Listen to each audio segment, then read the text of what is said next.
And a new Republican governor was elected in the Commonwealth of Virginia after promising to end draconian COVID-19 mandates and empowering parents and letting them decide. After he was sworn in as governor, Governor Youngkin began implementing his campaign promises. And for the simple act of fulfilling his popular proposals that got him elected in a purple to blue state, that is Virginia, many on the left are vilifying Youngkin. Now, the Washington Post, you can check it almost every day. They smear him now nearly on a daily basis for no logical reason except they hate anybody that's conservative. Jim Acosta quivered as he announced that Glenn Youngkin was turning Virginia into a Soviet-style police state by making masks optional. Liberal school boards in Northern Virginia defied Youngkin's executive order on masks, sending maskless students apparently home and, trying to stick it to the new Republican governor. Now, these Democrats are playing political football, but the people they're playing football with are your kids. Thankfully, they're losing. The Virginia Senate, by the way, controlled by Democrats, they just voted to end the mask mandates in schools by a whopping margin of 29-9. As Youngkin stated, quote, "This vote shows that school boards are attacking their own students. They're stunningly detached from reality, and it's time to put kids first and get back to normal." Joining us now with more is the Virginia Governor, Glenn Youngkin. I think your win is a preview of coming attractions. You made a campaign promise. The issue of children's schools was a huge issue in your campaign. You kept your promise. Then school districts decided not to listen to you. And now apparently got Democrats in the legislature going along with you. Yeah, Sean, this is a defining moment for parents and kids in Virginia. And we have a bipartisan movement to get parents back in charge of their kids' lives because, remember, parents matter. And that's what voters said loudly in November. And so all of a sudden now, where Virginia has been leading, we're seeing the rest of the country also come around us because it's time to get back to normal. It's time to empower parents. And I'm so excited that Virginia is leading in a bipartisan way to give parents the power to choose whether their child wears a mask or not in school. All right. The question is, you're giving the option. If parents want their kids to still wear the mask, the parents can instruct their kids to wear the mask. Then it's their choice. I thought Democrats were pro-choice.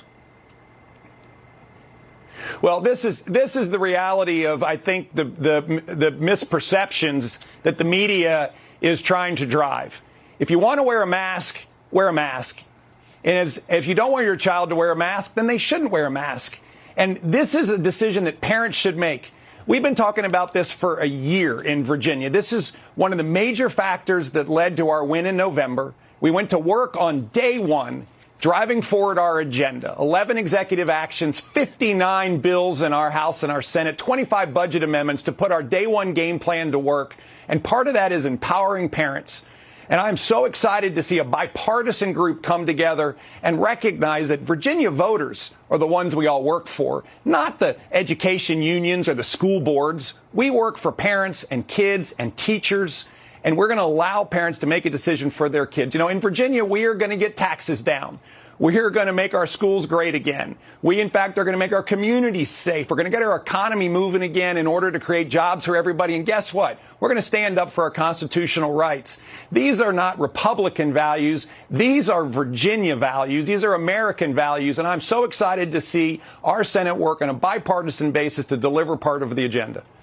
I want to read to a tweet. He's not the brightest knife in the drawer, but to be honest, Joe Lockhart, the former press secretary, he tweeted, "What does he do first?" Talking about you. He encourages kids to go to school without a mask. Kids will die. The same old Republicans. And others called you even worse names. What's interesting to me now is now you've got a New Jersey governor, nearly lost. If we would have paid a little more attention, I think that governorship could have been won by Republicans. Then you've got Delaware. Now you've got the beginning of ending the mask mandates in New York. They haven't done it for kids yet, but I think it will soon follow. Now all those very same people are quiet. And I have noticed a pattern that it seems the Washington Post has a hit piece on you every single day. And if they get it wrong, I hope you sue them. Well, Sean, when you're making change, there are people that are going to disagree with you. As I said, Virginians sent us here to do a job, and I'm going to do it. And I'm not going to make everybody happy along the way, but you know what? In the campaign, folks actually said that we weren't going to deliver, and we've delivered. And we, in fact, are pressing forward. And I know that those people that disagree with me are going to continue to do everything they can to stop us. But you know what? Virginians sent us here to get something done. We're going to deliver. This, as I said, is a absolute big moment for Virginia's families, for Virginia parents, for Virginia kids. And I can't wait to go to work tomorrow to get the next thing done. Well, we're looking forward to that. Looks like you have a few battles ahead. Governor Youngkin, congrats on your victory, and thank you for taking time to be with us.